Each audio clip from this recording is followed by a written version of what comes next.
அம்மா எல்லாருக்கும் வணக்கம்மா. இந்த இது ரோட்டு புள்ள ஒரு வாரத்துக்கு முன்னாடி உடம்பு உள்ளியா ரொம்ப எலும்பு தோலுமா இருந்துச்சு.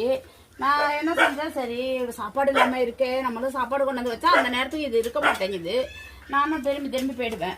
இப்போ என்னன்னா, இப்போ பார்க்குறேன், நேற்று காலையில் பார்க்குறோம் வயிறு தண்டி இருக்குது, எலும்பாக இருக்குது. இது மாதிரி எலும்பாகவே இருக்காது, ஒரே மாதிரி நல்லா கொழுன்னு இருக்கும்.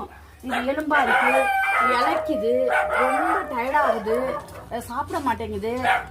அதனால இப்போ நான் வந்து ஒருத்தநாடு கொண்டு போய் இதுக்கு ஸ்கேன் எடுத்து எல்லாம் பார்த்துட்டு வந்து எல்லாருக்கும் சொல்கிறோம்மா. இதோட நிலமை எனக்கு ரொம்ப கஷ்டமாக. நல்லா இருப்பா இவ, வந்து ஐயப்பனோட அம்மா ரோட்டில் நிற்பா. இவளுக்கு என்ன சொல்ற, இவளுக்காகவே தான் இந்த கூண்டு வாங்கினேன் நான், இங்கேயே வச்சுக்கலான்னு. இப்போ நான் இதை தூக்கிட்டு போகிறேன். தூக்கிட்டு போய் அங்கே என்ன சொல்கிறாங்கன்னு பார்த்துட்டு வந்து அவங்களுக்கு சொல்கிறேன்.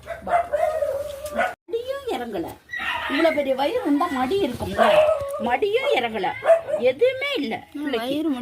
வயிறு மட்டும் பெருசாக இருக்குது. இதனால என்ன பிரச்சனைன்னு நம்ம இப்போ ஒருத்தநாட்டில் போய் பார்த்துட்டு வந்துடும். நம்ம டாக்டர் வந்து வெளில போகிறாங்க, அவங்கள்ட்ட தூக்கிட்டு போகலான்னு இருந்தோம். அவங்க ஸ்கேனெல்லாம் எடுப்பாங்க, அவங்க இப்போ இல்லை. அதனால நான் இப்போ ஒருத்தநாடு கொண்டு போகிறேன். அவங்க இருந்தால் எனக்கு ரொம்ப ஈஸியாக இருக்கும், இன்னைக்கு பார்த்துருவாங்க. செயின் எடுத்து வச்சுட்டீங்களா? பையன் வாட்டர் பாட்டில் எங்கம்மாச்சா? இப்படி இலைக்குது பாறேன்,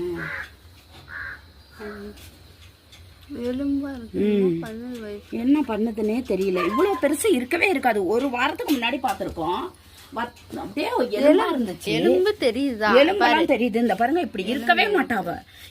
வயிறு மட்டும்தான் அப்படி இருக்கு. இருமா அங்க போகணுமாடி, ஆஸ்பத்திரி போவோண்டி. ஆஸ்பத்திரி போவோம். போயிட்டாங்க. டாடா, போயிட்டாங்க. பாய்.